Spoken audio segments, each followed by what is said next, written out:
The only senator who traveled to South Africa for last week's memorial was Tea Party Republican Ted Cruz. He's back in the States now, but for his 40 hours of round-trip travel, he joined a congressional delegation of almost all Democrats. Trapped, you might say, at 30,000 feet with his political foes. Seated right next to him for much of that trip, Democratic Congresswoman Gwen Moore, who joins me now live. Good to see you, Congresswoman. Good morning. Hey, great being with you, Chris. You're a straight talker. What was that like? 40 hours sitting next to Ted Cruz. Well, let me tell you, not only did I sit next to him 40 hours on the trip, but we had dinner together on the ground. We rode on the buses and sat I in the seat in front of him on the buses. We spent an awful lot of time together, and I do think that one of the benefits of these codels in very close quarters is that, you are forced to have conversations outside of the context of your talking points. I think it gets very, very uncomfortable on both sides to just stick to the script. And you're very much challenged on those things. Look, he has been at the forefront of the fight against Obamacare. The two of you could not be much further apart on what you think about the Affordable Care Act. So, I mean, I don't know how much you want to divulge of private conversations, but surely that came up. Oh, absolutely. We talked about the Affordable Care Act. Do you feel any differently about him than you did when you went into this? I mean, what was that conversation like?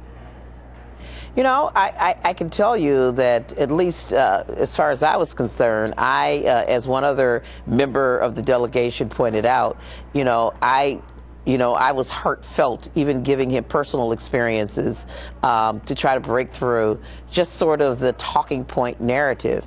And I do think that it's really, I think that he was on the spot because there were many members who were curious about why he would want to take this pilgrimage. Because as you pointed out in your intro, Chris, this was a solemn, it was a hard trip, 40 hours and turning right around. And even the senator had to come right back and vote at 1 a.m. when we landed. And so it was the Congressional Black Caucus and other Democrats. We had Jim McDermott with us. Some of our most senior members, John Lewis and John Conyers, Charlie Rangel, Maxine Waters, people who had actually been active in the anti-apartheid movement. And so there was a lot of curiosity about that. The Affordable Care Act, he sort of stuck to his guns about it, but I do think that we were able to really break through some of the talking points and really challenge them. Really? Do you think that look, nobody's expecting him to suddenly say, I think this is the greatest thing since sliced bread, but you felt like he was listening to you? I am not sure that I changed his mind at all. As a matter of fact, at the end of the trip, he asked me, was I ready to become a Republican? And I so did indicate to him that I thought opposite. the Republican Party, would have to change a lot. Yeah, would you like to state unequivocally here and now that you're not switching parties?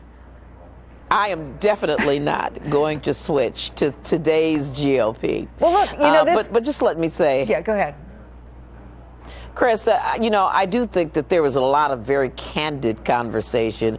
We were very, very frank about what we saw as being wrong and the contradictions in this notion that you care about people and that you want to help people and want to help people who are down and out and holding positions that the Tea Party hold.